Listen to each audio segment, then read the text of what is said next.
Ya, selamat malam teman-teman sekalian di mana saja berada. Salam jumpa dengan saya Stefan dalam channel berbagi cerita. Saya mau cerita tentang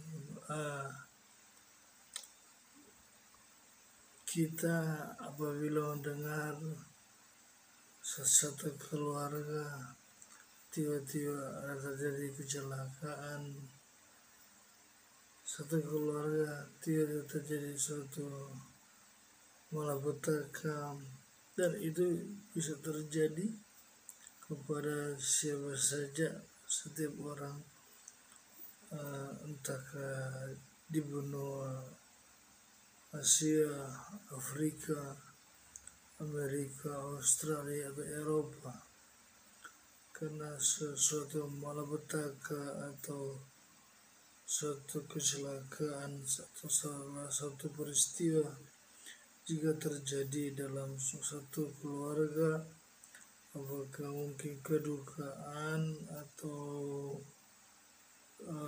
malapetaka atau kebanjiran, terjadi suatu gempa ataupun terjadi sesuatu yang berkenaan dengan peristiwa dalam keluarga.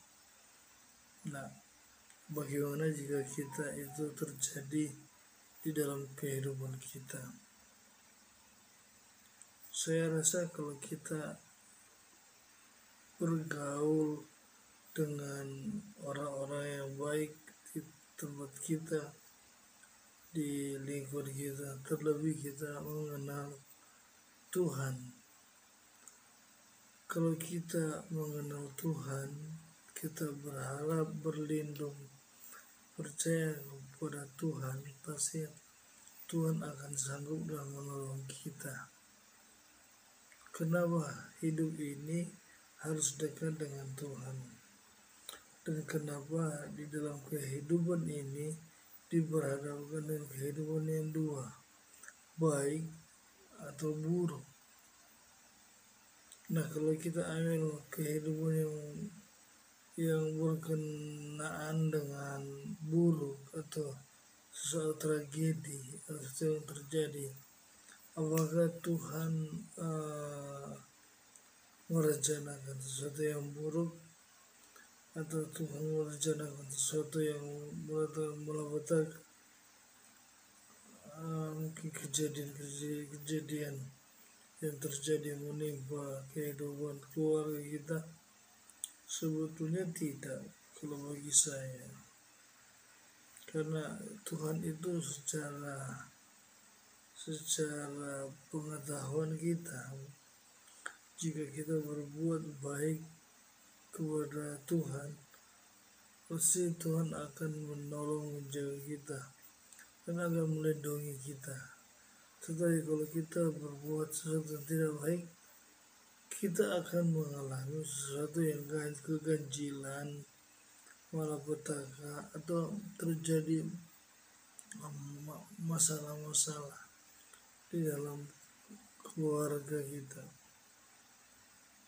Yang ini saya mau angkat bahwa kalau terjadi sesuatu dalam keluarga kita, perlunya kita itu berseru kepada nama Tuhan sebagai penguasa, pencipta langit dan bumi, laut dan segala isinya. Karena semua ini dalam pandangannya Tuhan, di dalam kemahakuasaannya Tuhan. Kenapa saya berkata seperti itu? Tidakkah Tuhan melihat apa yang terjadi? Tidakkah Tuhan akan melihat sesuatu apabila menimpa kita? Ribuan jutaan orang di seluruh dunia ini, kemahakuasaannya bisa melihat secara detail, secara jeli apa yang kita perbuat. Contohnya di dalam kadar perbuatan kita 1-1000%, kita berada di dalam sisi mana. Kalau keseimbangan hidup kita perbuatan baik lebih besar daripada perbuatan kurang baik, lebih sedikit, ada baiknya kita mengurangi kehidupan yang tidak baik itu, karena akan menjadi hal-hal yang mengundang malapetaka, kejadian-kejadian, segala masalah-masalah, segala hal yang mungkin terjadi tanpa itu diberitahu kepada kita. Pertanyaannya, apakah Tuhan melihat? Ya pasti Tuhan melihat apa yang akan dialami oleh seseorang atau manusia atau keluarga. Pastilah saya percaya di dunia ini, jika kita percaya Tuhan dan belajar mengenal Dia dan jalannya, iblis akan menggoda kita, iblis akan merayu kita untuk keluar dalam kepercayaan kita kepada Tuhan dengan godaan apapun. Dan apabila itu terjadi dalam kehidupan kita, akan terjadi segala sesuatu yang sifatnya dalam keluarga atau dalam pribadi kita, ada sesuatu yang kita merasa susah, kita merasa sedih, kita merasa sesuatu ada pikulan, kita merasa ada sesuatu yang membuat kita terhalang. Karena apa? Kita tidak melihat Tuhan dan kita tidak mencari Tuhan dalam aspek hidup kita, di dalam pekerjaan kita, di dalam kesosialis kita, di mana kita berada, beraktivitas hidup, di tempat kerja, atau keberadaan kita di mana saja kita berada. Jikalau kehidupan kita melakukan apa yang baik, apa yang dikehendaki oleh Tuhan, ya jelas kalau kita melakukan kehendak yang dikehendaki oleh Tuhan yang baik, saya beri nilai 1 sampai 1000. Itu berpotensi sekali Tuhan melindungi kita, Tuhan menjaga kita. Saya bercerita secara gambaran perlindungan Tuhan secara iman, secara rohani. Jika kita mengenal Tuhan, kita akan melihat perlindungan Tuhan, pembelaan Tuhan, dan kita selalu berurusan dengan Dia pencipta kita di dalam ajaran kemakuasaannya, dan kita praktikkan dalam kehidupan kita di dunia ini, dan sangat dekat dengan aturannya. Pasti kita akan menjauh dari keburukan, kita akan menjauh dari ketidakbenaran yang kita lakukan, ketidakbaikan, kita akan menjauhi hal-hal itu. Dan kita sudah tahu pasti ada iblis yang lawan dari Tuhan, itu musuh kita, akan menarik perhatian, akan membelokkan kita ke jalan yang dimau oleh iblis.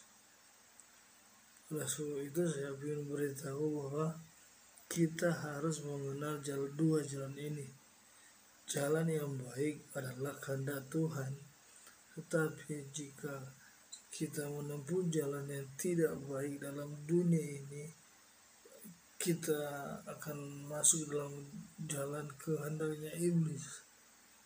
Sedangkan iblis kita tahu dia takut akan kemakuasaannya Tuhan, tapi dia mau supaya kita untuk pergi bersamanya.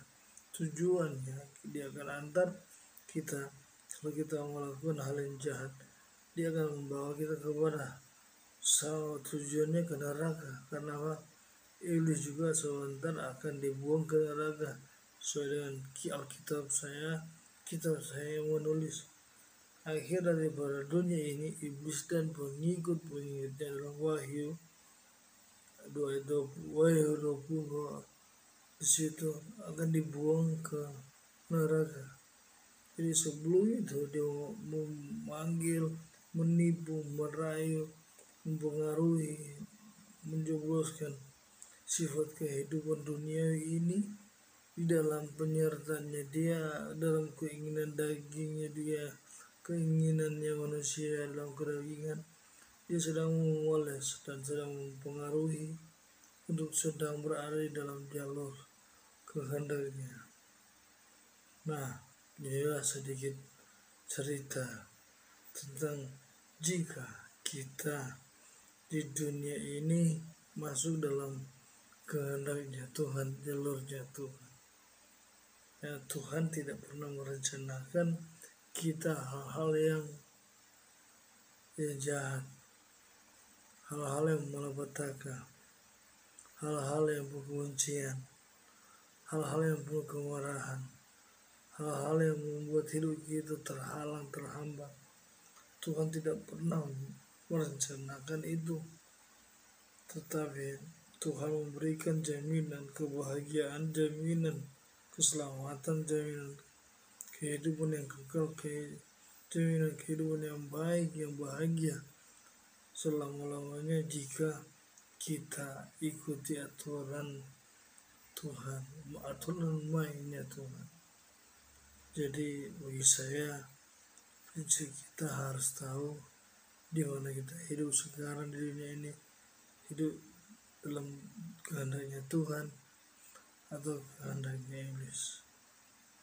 Ini yang saya cerita sampaikan kepada teman-teman sekalian yang menonton, menilai akan cerita saya dan memikirkan apa yang harus Anda lakukan, saya lakukan jika ini benar.